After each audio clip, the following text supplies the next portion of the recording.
Good morning. Good morning sir. तो आज हम इम्पोर्टेंट टॉपिक इंटीग्रल्स के बारे में बात करेंगे। ये टॉपिक आपका सिर्फ क्लास 12th या फिर किसी पर्टिकुलर क्लास के लिए नहीं है ना।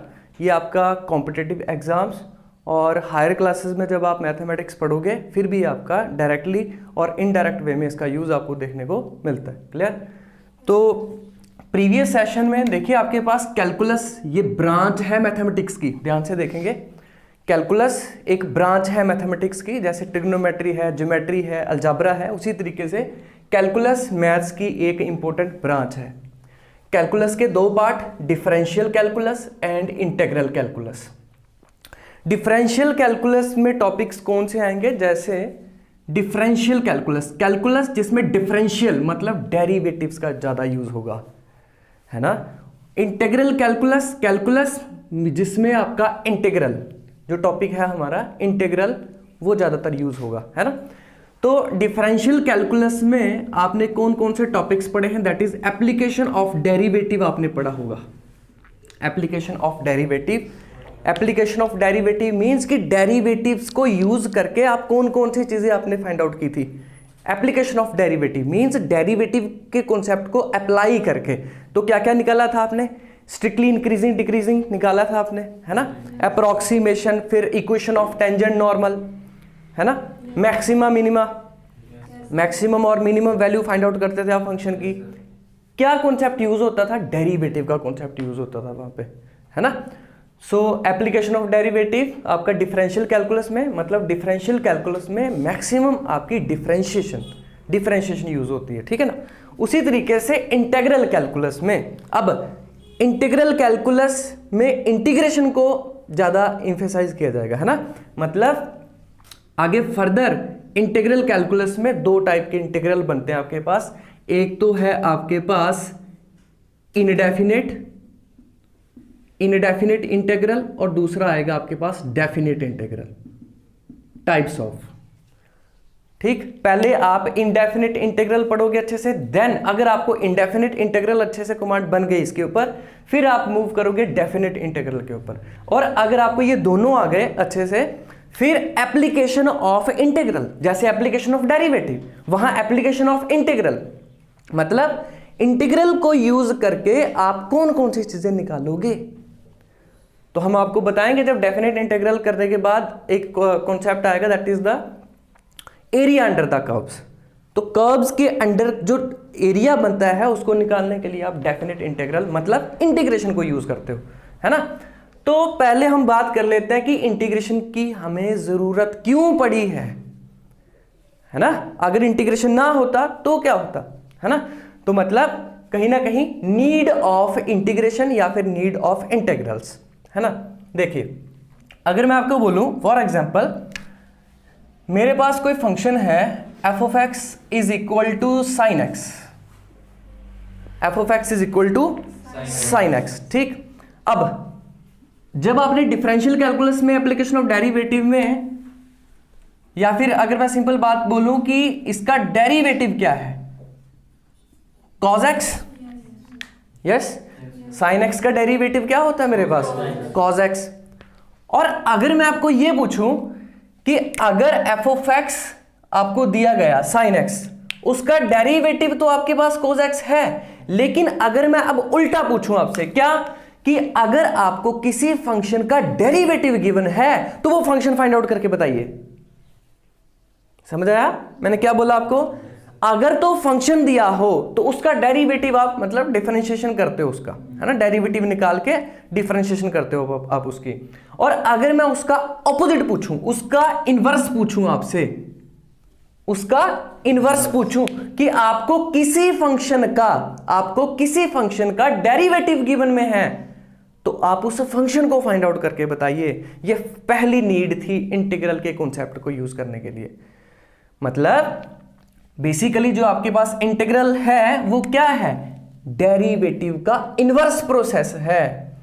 जो आपके पास इंटीग्रल्स हैं वो आपके पास इनवर्स है, inverse process of derivative, inverse process of derivative. Basically integral को आप, क्योंकि ये इनवर्स प्रोसेस है डेरिवेटिव का, मतलब डेरिवेटिव का उल्टा है, इसीलिए हम इसको एंटी डेरिवेटिव्स भी बोलते हैं,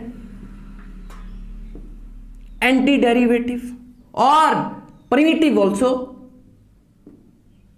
प्रिमिटिव। क्लियर?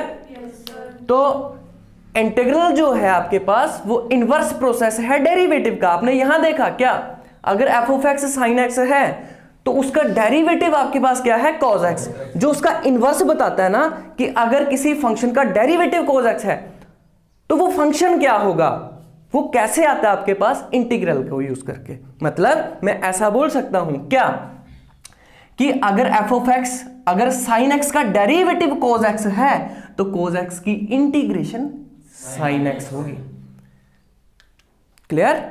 तो आपके पास जो इंटीग्रल है वो आपका प्रोसेस, मतलब जो डेरिवेटिव का है वो उल्टा प्रोसेस है, मतलब इनवर्स प्रोसेस है। बेसिकली इंटीग्रल हम यूज क्यों करते हैं, एंटी डेरिवेटिव फाइंड आउट करने के लिए। मतलब अगर किसी फंक्शन का डेरिवेटिव गिवन में है आपको, अगर किसी फंक्शन का डेरिवेटिव आपको दिया है तो आप वो फंक्शन निकाल सकते हो, है ना। ये पहली जरूरत थी इंटीग्रल के कॉन्सेप्ट को इंट्रोड्यूस करने की। नाउ सेकंड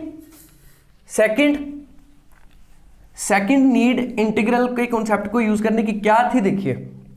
फॉर एग्जांपल अगर मैं आपको पूछूं, मान लीजिए आपके पास let's say this is x is equal to a, why because x axis के ऊपर है कोई point, x is equal to a लिया, और उसी तरीके से x is equal to b लिया हमने यहां पे, और कोई फंक्शन डिफाइन है, कोई फंक्शन डिफाइन है from x a to b, x a to b आपके पास फंक्शन डिफाइन है, ठीक। तो अगर मैं आपके पूछूं, ये देखो ये अब कर्व बनी ना, ये कर्व है आपके पास, ये क्या है, ये कर्व है आपके पास, कर्व के नीचे वाला एरिया, ये अगर मैं आपको पूछूं कि इस कर्व के जो नीचे वाला ये जो एरिया है ये फाइंड आउट करके बताओ, तो आप ऐसे नहीं निकाल सकते। यहां जरूरत पड़ी आपको डेफिनेट इंटीग्रल की, ठीक। डेफिनेट इंटीग्रल आपका चलेगा फ्रॉम ए टू बी, फिर आप क्या बेसिकली करते क्या हो, आप एक छोटा सा एरिया कंसीडर करते हो, स्ट्रिप, और आप फिर उसको होल इंटीग्रेट करके पूरे एरिया, जो पूरा जो कर्व के नीचे का जो एरिया है वो आप इंटीग्रल को कॉन्सेप्ट को यूज करके आप इसका एरिया निकाल सकते हो। दूसरी जरूरत है ये, है ना। अब अगर इंटीग्रल का कॉन्सेप्ट नहीं होता तो आप शायद ये नहीं निकाल पाते, एरिया अंडर द कर्व्स या area bounded by the curves. जैसे फॉर एग्जांपल अगर मैं बोलूं कि जैसे आपके पास ये एक, मान लीजिए आपके पास फॉर एग्जांपल दो सर्कल है ना, दो सर्कल हैं, area bounded by the two curves, area निकाल के बताइए। तो ये प्रॉब्लम जो है, या फिर जो दो पैराबोलास हो सकते हैं, है ना, पैराबोलास की, जैसे फॉर एग्जांपल अगर मैं आपको बोलूं लेफ्ट हैंड पैराबोला, है ना, फिर ऐसे करके बोल दूं आपको, तो जो ये वाला एरिया है ये फाइंड आउट करके बताइए। तो ये प्रॉब्लम्स का सॉल्यूशन कौन देगा, इंटीग्रल, डेफिनेट इंटीग्रल। तो दो मेन जरूरत थी, एक तो सबसे पहली जरूरत इंटीग्रेशन की, क्यों, क्योंकि अगर आपको किसी फंक्शन का डेरिवेटिव गिवन हो तो प्रॉब्लम उस टाइम क्या आई कि अब मैंने वो फंक्शन फाइंड आउट करना है कि ये डेरिवेटिव किसका है। मतलब जैसे साइन एक्स का डेरिवेटिव कॉस एक्स, तो मैं अब इसको कवर कर देता हूं, मैं आपको ये पूछूं कि कॉस एक्स किसका डेरिवेटिव है। अब तो ये तो आसान है ना, इसीलिए आपको डायरेक्ट आप बोल सकते, लेकिन अगर मैं उस टाइप का थोड़ा सा दे दूं तो आप नहीं बता सकते कि किसका डेरिवेटिव है ना। इसीलिए तो सबसे पहली जरूरत क्या थी कि अगर किसी फंक्शन का डेरिवेटिव गिवन में है तो आप वो फंक्शन निकाल सकते हो। दूसरी जरूरत area under the curves, area bounded by the curves, area निकालने के लिए भी डेफिनेट इंटीग्रल का यूज करते हुआ। तो ये जो दो मेन आपकी नीड थी इसकी इंटीग्रेशन को यूज करने में था, ठीक। अब यहां एक चीज नोटिस करना, इंटीग्रल बेसिकली आपके दो टाइप्स के बताया हमने आपको, कौन कौन से, एक तो इंडेफिनेट इंटीग्रल और दूसरा डेफिनेट इंटीग्रल। सबसे पहले इंडेफिनेट इंटीग्रल की बात होती है। अगर इंडेफिनिट आपका अच्छे से मजबूत हो गया, कमांड अच्छे से बन गई, तो जाहिर सी बात है डेफिनेट भी आप इजी से कर पाओगे। क्लियर? तो देखिए यहाँ पे बेसिकली अगर आपके पास कोई लेट्स से फंक्शन है एफ ऑफ एक्स, क्लियर, तो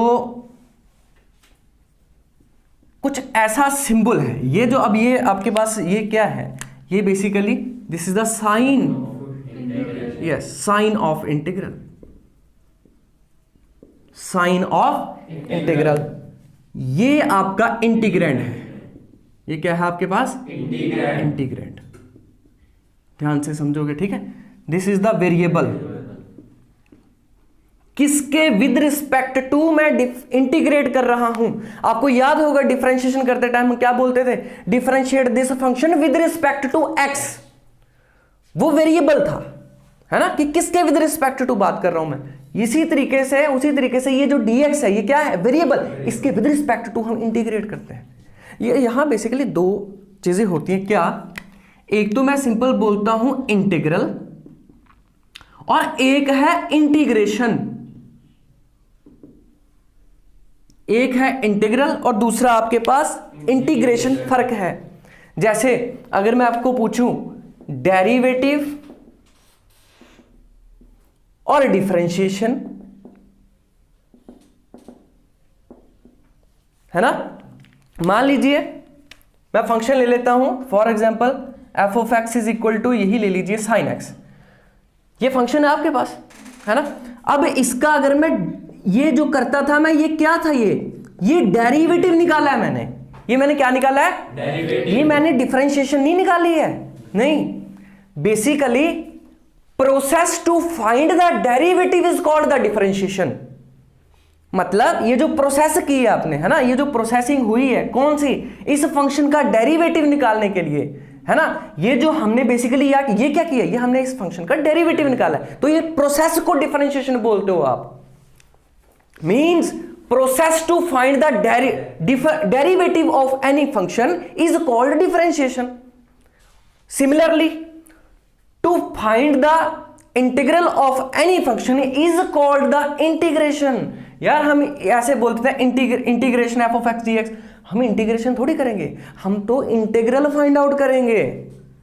इंटीग्रेशन तो प्रोसेस है, जैसे डिफरेंशिएशन प्रोसेस है टू फाइंड द डेरिवेटिव, उसी तरीके से आपके पास इंटीग्रेशन क्या होती है, एक प्रोसेस है जिसमें हम उस फंक्शन का क्या निकालते हैं, इंटीग्रल। वो आपका इनडेफिनेट भी हो सकता है और डेफिनेट भी हो सकता है। क्लियर? हाँ, अब यहां एक चीज देखिए, ये नोटेशन आपको बता दी। नेक्स्ट बहुत इंपॉर्टेंट चीज बताने जा रहा हूं, थोड़ा सा ध्यान देना यहां पे। देखिए मान लीजिए मैंने फंक्शन लिया एक्स स्क्वायर, ध्यान से देखना, मैंने यहां पे फंक्शन लिया एक्स स्क्वायर। मैं क्या बताने जा रहा हूं, थोड़ा ध्यान से देखिए कि इनडेफिनिट इंटीग्रल में जब आपका सॉल्यूशन निकलता है तो आप एक कांस्टेंट ऑफ इंटीग्रेशन ऐड करते हो। अब मैं वो बताने जा रहा हूं कि ऐसा क्यों करते हैं, कांस्टेंट ऑफ इंटीग्रेशन वहां पे ऐड क्यों करते हैं, मैं उसे क्यों का रीजन आपको बताऊंगा। और डेफिनेट में यूज नहीं करते, वो तो जाहिर सी बात है जब लिमिट आ जाएगी बेसिकली, है ना। जैसे देखिए, अब यहां ध्यान से देखिए, एफ ऑफ एक्स, अगर एक्स स्क्वायर मैंने एक फंक्शन लिया है ना, इसका अगर मैं निकालता हूं डेरिवेटिव तो मेरे पास आएगा कितना मुस्कान, 2x। एक्स स्क्वायर का डेरिवेटिव कितना आएगा, 2x आएगा मेरे पास। क्लियर? अब एक और बात सुनो, अगर मैं F of x x square plus 1 ले लूं तो उसका डेरिवेटिव भी कितना आया, 2x। 1 का कांस्टेंट का तो डेरिवेटिव 0 होता है मेरे पास। उसी तरीके से एक्स स्क्वायर, मान लीजिए मैंने 2 की बात की तो उसका डेरिवेटिव भी कितना निकलेगा मेरे पास, 2x। उसी तरीके से अगर एक्स स्क्वायर प्लस 3 का डेरिवेटिव करूंगा तो भी मेरे पास आंसर कितना, 2x। और सिमिलर करते जाओ आप, मान लीजिए एक्स स्क्वायर, मान लीजिए आपने 100 भी यहां पे ऐड कर दिया तो भी आंसर मेरे पास क्या आएगा, 2x। यह प्रोसेस चलता जाएगा। अब मैंने तो आपको बोला था क्या कि जो इंटीग्रल है वो एंटी डेरिवेटिव है, डेरिवेटिव का एंटी है। मतलब अगर एक्स स्क्वायर का डेरिवेटिव 2x है तो 2x की इंटीग्रेशन क्या होगी, एक्स स्क्वायर, है ना। अब यहां पे इनडेफिनिट में आप सी ऐड करते थे, उसका रीजन क्या है, उसका रीजन ये है। ये क्यों, ये देखो, आप बोलोगे अगर एक्स स्क्वायर का डेरिवेटिव 2x है तो 2x की इंटीग्रेशन एक्स स्क्वायर। ध्यान से यहां पे देखिए, एक्स स्क्वायर प्लस 1 का डेरिवेटिव अगर 2x है तो 2x की इंटीग्रेशन आपके पास x square plus 1। X square plus 2 का डेरिवेटिव अगर 2x है तो 2x की इंटीग्रेशन एक्स स्क्वायर प्लस 2। अगर एक्स स्क्वायर प्लस 3 का डेरिवेटिव 2x है तो 2x की इंटीग्रेशन एक्स स्क्वायर प्लस 3। तो आंसर कौन सा हुआ, आंसर कोई भी नहीं है, ये सारे आंसर माने जाएंगे। अब ये भी आंसर सही है, ये भी सही है, ये भी सही है, ये भी सही है, बट इन जनरल केस में हम ये कांस्टेंट ऑफ इंटीग्रेशन ऐड कर देते हैं, इसीलिए तो नाम इनडेफिनिट इंटीग्रल है। डेफिनेटनेस नहीं है, एक पर्टिकुलर आंसर नहीं आता आपके पास, है ना। कांस्टेंट की वैल्यू बदलते जाओ, जैसे यहां 0 थी, यहां कांस्टेंट कौन रिप्रेजेंट हो रहा है, 0 1 2 3 सो ऑन अप टू, वो चेंज करते जाओ, आपको सी की वैल्यू चेंज करते जाओ, आपको मिलेगा क्या, आपको डिफरेंट इंटीग्रल्स मिलते जाएंगे, फैमिली ऑफ इंटीग्रल्स मिलते जाएंगे, फैमिली ऑफ कर्व्स मिलते जाएंगे आपके पास। सो बेसिकली जो आपके पास इनडेफिनिट इंटीग्रल है वो फैमिली ऑफ कर्व्स देगा लास्ट में आपको, है ना। यहां एक पर्टिकुलर आंसर नहीं आता आपके पास, लेकिन यहां आंसर पर्टिकुलर आता है, एक आंसर आता है आपके पास, न्यूमेरिकल वैल्यू निकल के आती है आपके पास मैक्सिमम केसेस में, ठीक है ना। तो ये C जो है ये क्यों आया, कहीं ना कहीं थोड़ा सा पता चला आपको, क्योंकि यहां पे देखो 2x की इंटीग्रेशन, अगर एक्स स्क्वायर का डेरिवेटिव 2x है तो 2x की इंटीग्रेशन एक्स स्क्वायर होगी। अगर यहां एक्स स्क्वायर प्लस 1 का डेरिवेटिव 2x है तो 2x की इंटीग्रेशन फिर एक्स स्क्वायर प्लस 1 होगी। तो सही कौन सी है इसमें से, सही हर अपने आप में सही है ना। लेकिन हम उसको जनरलाइजेशन कर देंगे एक्स स्क्वायर प्लस सी, और सी आपका जरूरी नहीं है 1 2 3 4 5 ही हो, no. For example f of x is x square minus 1/2, answer फिर भी आपका डेरिवेटिव करके क्या रहेगा, 2x। दैट मीन्स जरूरी नहीं है कि c की वैल्यू आपके पास प्लस वाले ही हो, नेगेटिव भी हो सकती है, रूट में भी हो सकती है। समझ आया आपको? ये है इसीलिए आपके पास ये इनडेफिनिट इंटीग्रल है ना। नाउ एक और एग्जांपल से बताता हूं आपको, मैं समझाने की कोशिश करता हूं। देखिए, मान लीजिए हमने फंक्शन लिया sin x। अब आप इसको, अगर मैं आपको पूछूं कि इसका डेरिवेटिव क्या है, तो आप बोलते थे कि इसका डेरिवेटिव तो भाई cos x है ना। लेकिन अगर अब ठीक है, फिर अगर इसका sin x का डेरिवेटिव cos x है तो cos x की इंटीग्रेशन क्या होगी, sin x। लेकिन हम करते क्या थे, ऐसे cos x dx, हम बोलते थे कि उसका आंसर कितना आ गया, sin x, और प्लस हम c लगाते थे। अब उसका रीजन मैंने यहाँ बताया आपको। अब वो यहाँ फिर एक बार फिर मैं आपको समझाने की कोशिश करता हूँ। देखिए, फिर समझाने की कोशिश करता हूँ। देखो,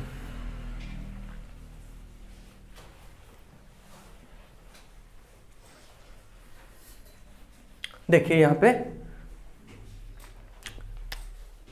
f of x sin x है, f of x sin x, तो उसका डेरिवेटिव अगर मैं पूछूं आपसे तो क्या बोलोगे, cos x। अगर sin x प्लस 1 की बात करूं तो फिर भी डेरिवेटिव उसका क्या रहेगा, cos x, क्योंकि उसका डेरिवेटिव cos, इसका तो 0 आ जाएगा ना, कांस्टेंट है आपके पास। उसी तरीके से sin x प्लस 2, इसका डेरिवेटिव भी क्या रहेगा, सो हम ले रहे चलता जाएगा आपके पास। इसका मतलब ये तो 0 1 2, ये तो एक आर्बिट्ररी कांस्टेंट ऐड होता जा रहा है आपके पास, और डेरिवेटिव तो वही रह रहा है। मतलब इसकी इंटीग्रेशन भी ये है, इसकी इंटीग्रेशन भी, इसकी इंटीग्रेशन भी। तो कॉज की, अब कॉज की देखो कितनी अलग अलग इंटीग्रेशन आ रही है आपके पास, सॉरी इंटीग्रल्स आ रहे हैं आपके पास, तो सभी होंगे इन जनरल वे में, है ना। तो इसीलिए हम यहाँ पे जो सी ऐड करते हैं वो सी क्या है, 0 1 2 3, कुछ मर्जी पुट करो आप, सी की वैल्यू बदल बदल के यहाँ पे पुट करते जाइए, यहाँ पे आपको डिफरेंट फैमिली ऑफ कर्व्स मिलते जाएंगे। क्लियर? हाँ, अब मैं थोड़ा सा आपको हल्का सा टच इसका दे देता हूं, डेफिनेट इंटीग्रल का थोड़ा सा बता देता हूं उसके बारे में कि डेफिनेट इंटीग्रल कहीं ना कहीं आपके पास क्या है। डेफिनेट इंटीग्रल, सो डेफिनेट इंटीग्रल में बेसिकली आपका लिमिट का कॉन्सेप्ट चलता है। जैसे फॉर एग्जांपल अगर मैं आपको बोलूं x, for example sin x dx, let's say 0 to 1. Now what is this? This is the lower limit and this is the upper limit. Basically अब ये डेफिनेट इंटीग्रल है आपके पास, तो यहां पे अगर मैं आपको पूछूं कि sin x का इंटीग्रल क्या होता है तो आप बोल देते थे cos x प्लस c, वो था इनडेफिनेट में। अब ये डेफिनेट है तो cos x और इसके ऊपर आप लगा देते हो लिमिट। बस डेफिनेट और इनडेफिनेट में सिर्फ छोटा सा यही फर्क है, वहां लिमिट नहीं होती, यहां पे आप लिमिट अप्लाई कर देते हो। लिमिट अप्लाई करने का मतलब क्या? अपर लिमिट माइनस लोअर लिमिट, अपर लिमिट माइनस पुट करनी है इसमें, तो अपर लिमिट cos x की जगह आ जाएगा 1 minus cos 0, upper limit minus lower limit. So cos 1 आपके पास कोई वैल्यू, अब टेबल देखना पड़ेगा, कोई प्रॉब्लम नहीं, लेकिन cos 0 तो कितना होता है? -1, cos 1 रहने तो कोई प्रॉब्लम नहीं। ऐसे उसी तरीके से अगर कोई नॉर्मल पॉलिनोमियल फंक्शन होता तो आप डायरेक्ट आंसर दे देते। जैसे फॉर एग्जांपल आपके पास ऐसा होता x dx, तो इसका जो आंसर आता दैट इज x²/2, और इस पे जब आप लिमिट अप्लाई करोगे तो अपर लिमिट कितनी आएगी? दैट इज 1 का स्क्वायर 1/2, 1/2 माइनस लोअर लिमिट 0 का स्क्वायर/2 0, तो आंसर कितना आएगा? 1/2। ये देखो फिक्स एक आंसर आया, डेफिनेट आंसर आया, है ना? ये है कहीं ना कहीं जो आपके पास डेफिनेट इंटीग्रल है वो एरिया बाउंडेड बाय कर्व्स और एरिया रिलेटेड टू कर्व्स निकालने के लिए काम आता है आपके पास, ठीक है ना?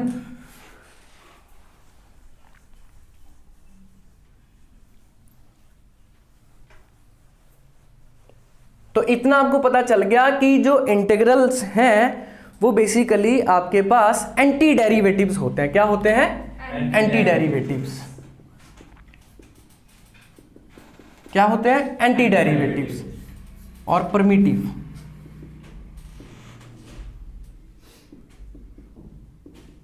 एंटी डेरिवेटिव, तो अगर आपको कहीं ना कहीं अगर डेरिवेटिव आता है अच्छे से, है ना, अगर आपको कहीं ना कहीं डेरिवेटिव की अच्छे से कमांड है तो जाहिर सी बात है कहीं ना कहीं इंटीग्रल भी आपका इजी होगा थोड़ा सा, है ना? अब कुछ पर्टिकुलर जैसे स्टैंडर्ड है रिजल्ट्स, जैसे फॉर एग्जांपल sin x का डेरिवेटिव, अगर मैं आपको पूछूं sin x का डेरिवेटिव क्या है तो मयंक क्या होगा आंसर? cos x। अगर मैं आपको पूछूं डेरिवेटिव cos x का क्या है तो मुस्कान क्या होगा? Minus sin x।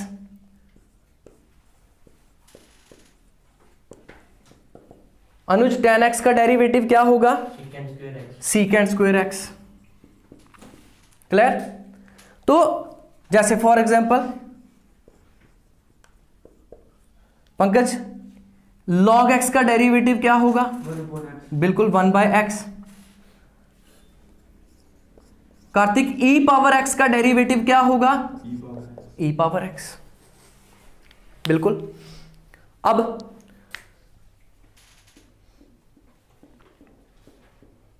अगर sin x का डेरिवेटिव cos x है तो cos x की इंटीग्रेशन क्या होगी? sin x। और क्योंकि ये इनडेफिनिट इंटीग्रल है तो आपको पता है हम क्या लगाते हैं, ये c is the arbitrary constant of integration, why we add, ये आपको पता, मैंने आपको वहां पे बता दिया अच्छे से कि हम इसको ऐड क्यों करते हैं। उसी तरीके से अगर cos का डेरिवेटिव माइनस साइन है तो sin x का जो इंटीग्रल होगा वो होगा cos x प्लस सी, लेकिन यहां माइनस यहां शिफ्ट कर दो तो माइनस cos x प्लस सी। उसी तरीके से अगर tan x का डेरिवेटिव secant स्क्वायर x है तो secant स्क्वायर x की जो इंटीग्रल होगा वो क्या होगा? tan x प्लस सी।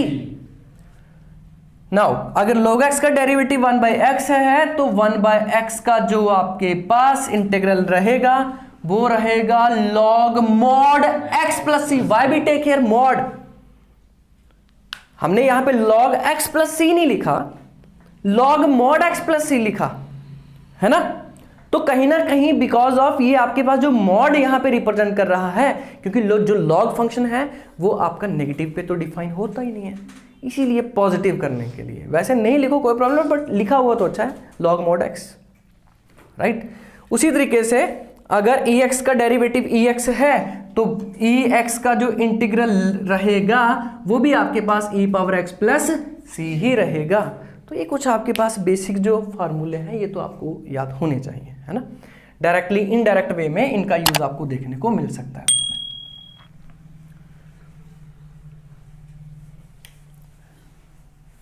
अब इनके अलावा जो देखिए इंटीग्रल चलेगी आपकी टेक्निक्स पे, है ना। इसमें बहुत सारे मेथड्स भी हैं, बहुत सारे टिप्स टेक्निक्स हैं, अगर वो आती होंगी तो ठीक है, नहीं आती होंगी तो प्रॉब्लम होगी इंटीग्रल को निकालने के लिए, है ना। तो देखिए सबसे बेसिक फार्मूला इंटीग्रल का, सबसे बेसिक सबसे universal formula that is x power n dx, सबसे पहला फार्मूला ये तो है ही है, बट है ना मेन जो फार्मूला जो मैक्सिमम आपका यूज होता है that is x power n dx। तो ये आपके पास होगा x power n plus 1 by n plus 1 plus c। Clear? ये आपका बेसिक सबसे पहला फार्मूला जो आपका यूज होगा, ये x पावर n dx, ठीक है ना। तो ये कुछ फार्मूले थे आपके पास जो इंपॉर्टेंट, बाकी और भी फार्मूले हैं, ये नहीं कि हम यहीं पे सभी फार्मूले इकट्ठे आपको बता दें, जब जरूरत पड़ेगी उस हिसाब से टाइप वाइज पढ़ने की कोशिश करेंगे, राइट। तो अब इंटीग्रल को फाइंड आउट करने के लिए आपके पास बने हैं डिफरेंट डिफरेंट मेथड्स, ठीक। तो जो आपकी टाइप फर्स्ट बनेगी, जो आपकी टाइप फर्स्ट बनेगी वो बनेगी आपके पास जो बेस्ड रहेगी basic simplification plus this basic formula. सबसे पहली जो अप्रोच, सबसे जो बेसिक टाइप के जो इंटीग्रल के क्वेश्चंस बनते हैं वो type first, simplification based on the simplification and basic formula this. Now next जो टाइप आपके पास बनेगी टाइप सेकंड, वो आपके पास रहेगी इंटीग्रेशन बाय सब्स्टिट्यूशन में, integration by substitution, integration by substitution, ये आपकी कहीं ना कहीं दूसरी टाइप बनेगी। टाइप थर्ड जो आपके पास बनेगी दैट इज द इंटीग्रेशन। अब इसके बीच में और भी बहुत सारी टाइप्स हैं जिसका कोई नाम तो नहीं है पर्टिकुलर, बट मैं उन मेथड्स की बात कर रहा हूं जिनके कुछ पर्टिकुलर नाम असाइन किए गए हैं, है ना, मेन इंपॉर्टेंट जो है बाय सब्स्टिट्यूशन। देन टाइप एक और इंपॉर्टेंट इसके बाद जो आती है that is the integration by parts, जिसमें हम बात करेंगे आइलेट वाला रूल जो है, inverse function, log function, algebraic function, trigonometric and exponential function, है ना, इंटीग्रेशन बाय पार्ट्स। उसके बाद जो इंपॉर्टेंट टाइप बनती है टाइप आपकी फोर्थ, वो है integration by partial fraction. Most important है ये भी, इंटीग्रेशन बाय पार्शियल फ्रैक्शन, ये इंपॉर्टेंट है ना। तो कहीं ना कहीं आज हम बेसिकली सिर्फ एक ही टाइप की बात करेंगे, कुछ क्वेश्चंस लेंगे 3-4 जितने भी होंगे important, that is completely based on the simplification plus this basic formula x power n dx। Clear? तो आज हमारा सिर्फ यही टॉपिक रहेगा, जो आपका ये जो फर्स्ट टाइप है that is simplification, that is based on the basic formula. इतने में कोई डाउट है किसी को तो बताइए।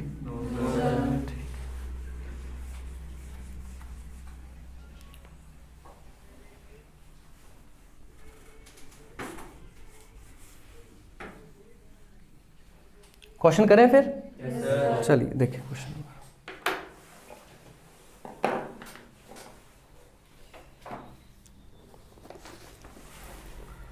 Write down.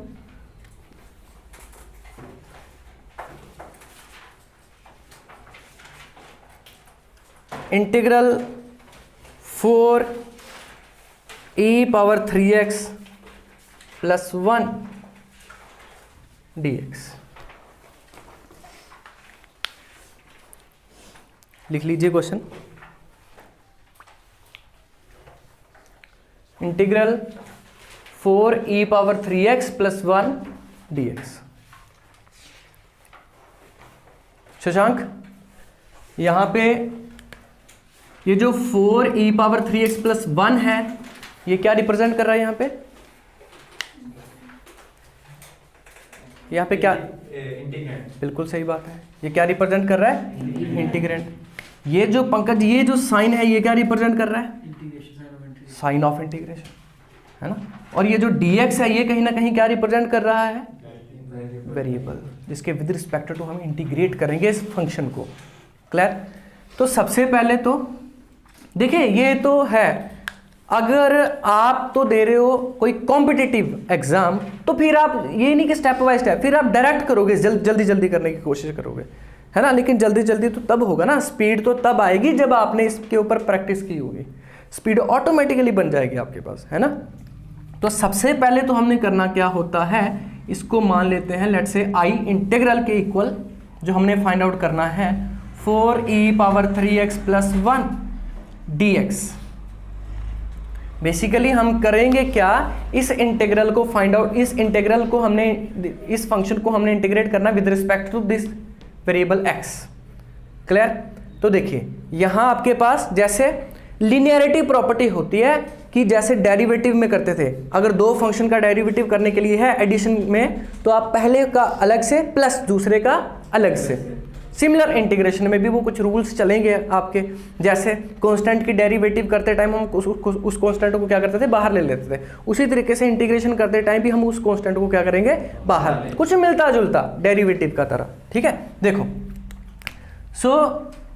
ध्यान से देखेंगे। देखो, सबसे पहली चीज, इंटीग्रल का कोई भी क्वेश्चन हो, सबसे पहले आपने देखना है कि सिंप्लीफाई हो रहा है क्या। और सबसे पहले माइंड में कौन से अप्रोच आने चाहिए, जो फर्स्ट देखिए, पता नहीं चलता कि इंटीग्रेशन में कब क्या करना है ना।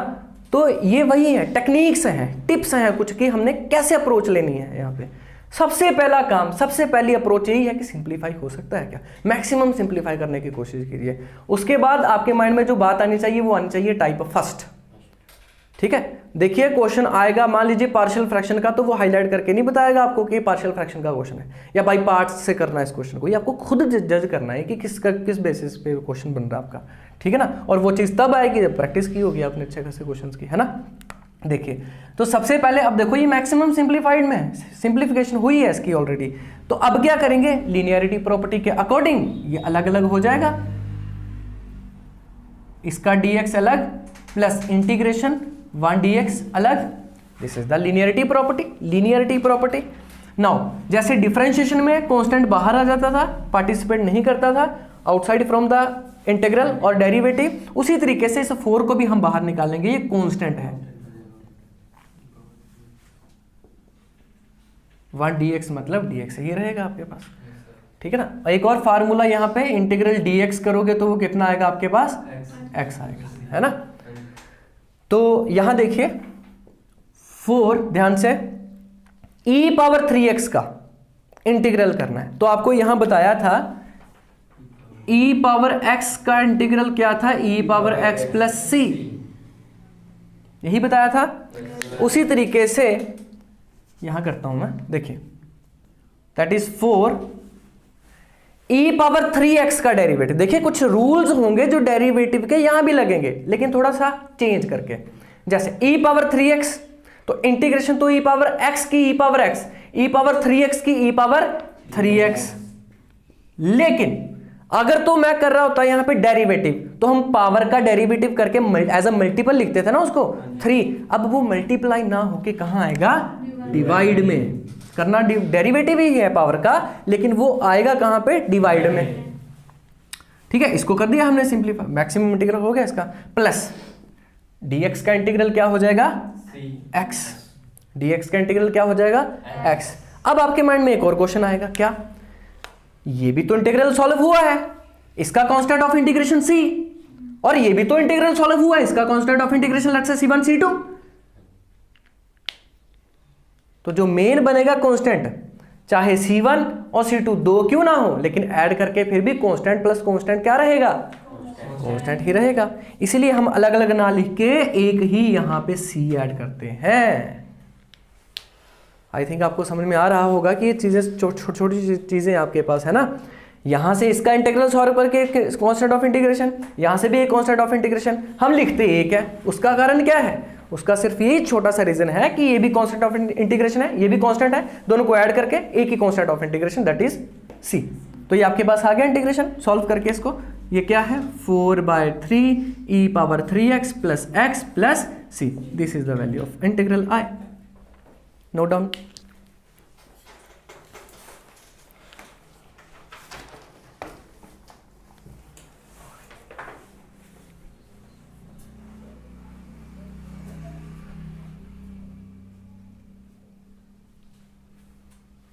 क्लियर?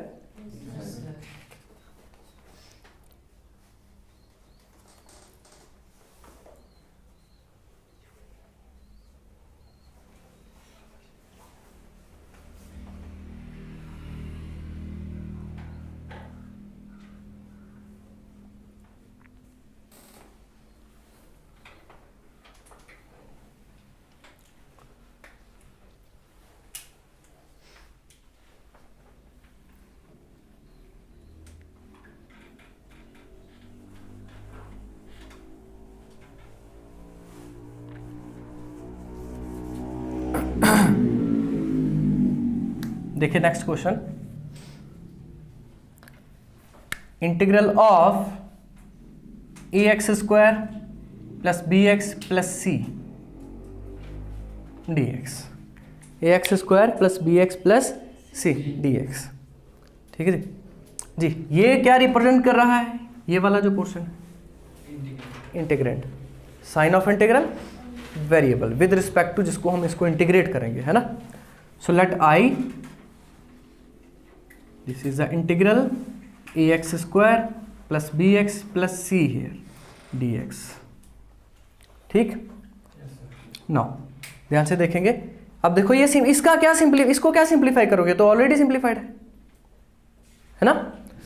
तो लेकिन एडिशन है, प्लस प्लस में ऐड है सभी आपके पास ये फंक्शंस। देखो तो by the linearity property integral ax² dx अलग हो जाएगा, प्लस bx dx अलग, प्लस c dx अलग। मैं आपको एक बात बता दूं, यहां पे जो a b c है ये और कुछ नहीं है, ये भी कांस्टेंट ही, मतलब ये भी एक रियल नंबर को रिप्रेजेंट कर रहा है आपके पास। ठीक है ना।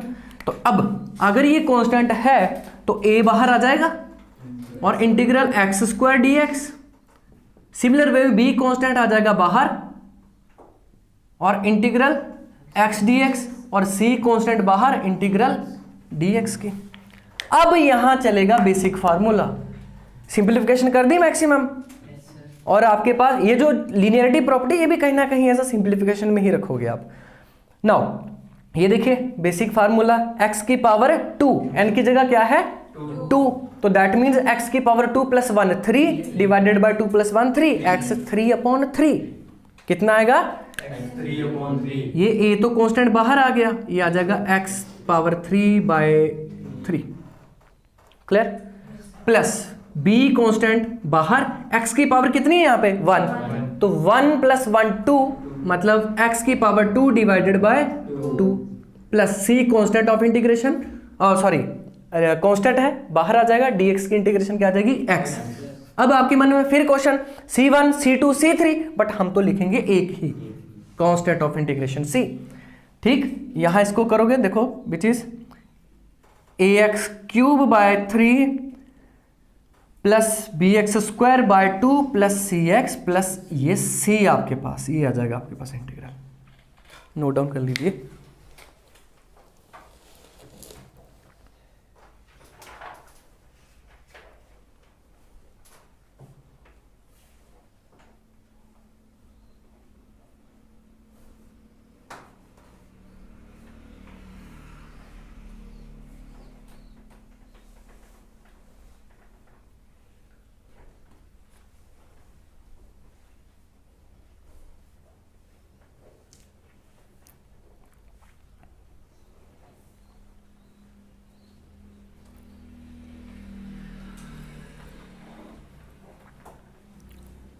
नेक्स्ट क्वेश्चन देखेंगे।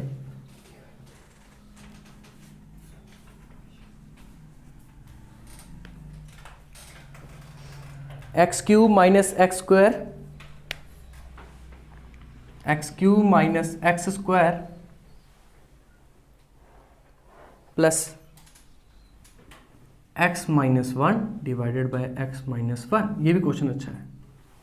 X cube minus x square plus x minus one divided by x minus one D x.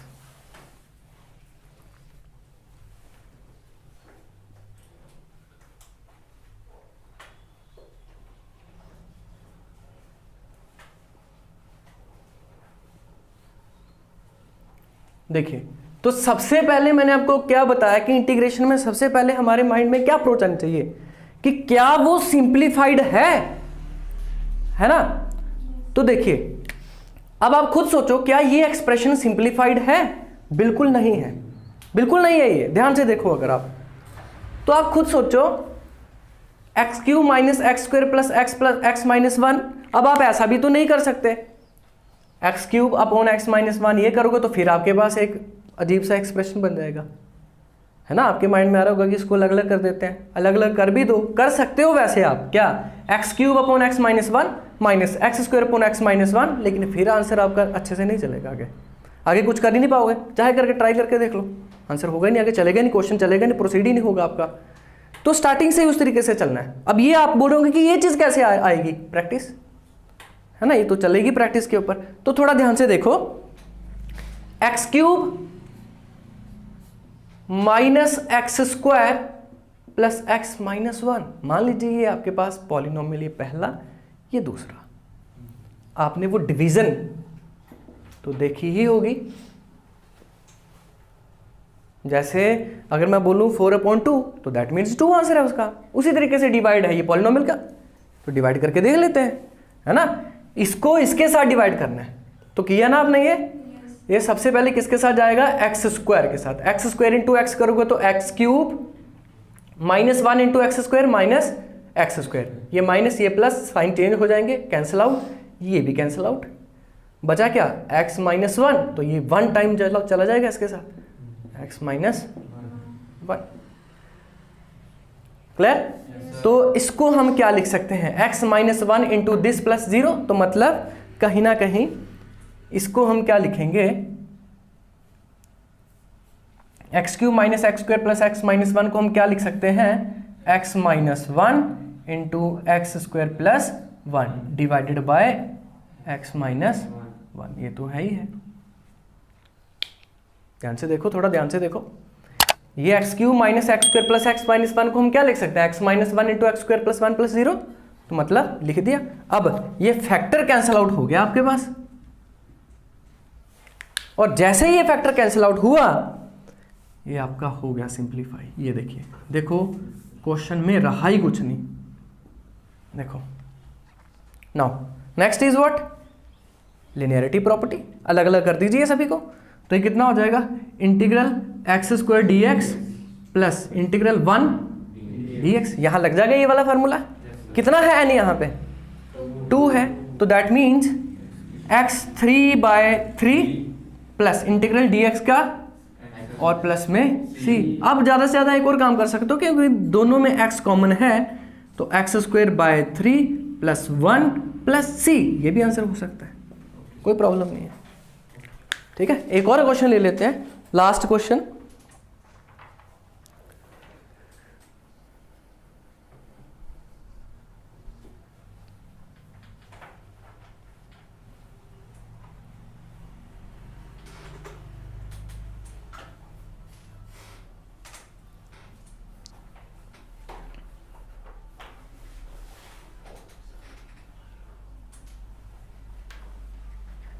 Last question, 2 minus 3 sine x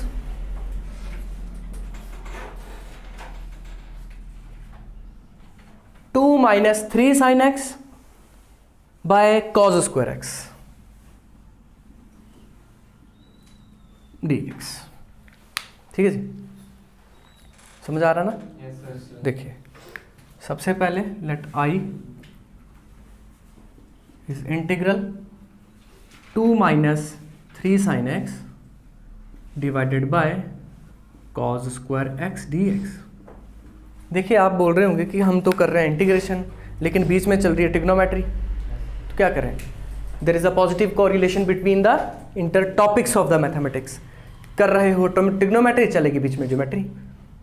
कर रहे हो आप इंटीग्रेशन, बीच में चलेगी ट्रिग्नोमेट्री। उसी तरीके से करोगे आप डिफरेंशियल इक्वेशन, बीच में चलेगी आपके पास इंटीग्रेशन। करोगे आप नेक्स्ट और टॉपिक ले लीजिए, कोई ले लीजिए, जैसे फॉर एग्जांपल आपने एप्लीकेशन ऑफ इंटीग्रेशन ले लिया और उसमें ये वाला कॉन्सेप्ट चल रहा है।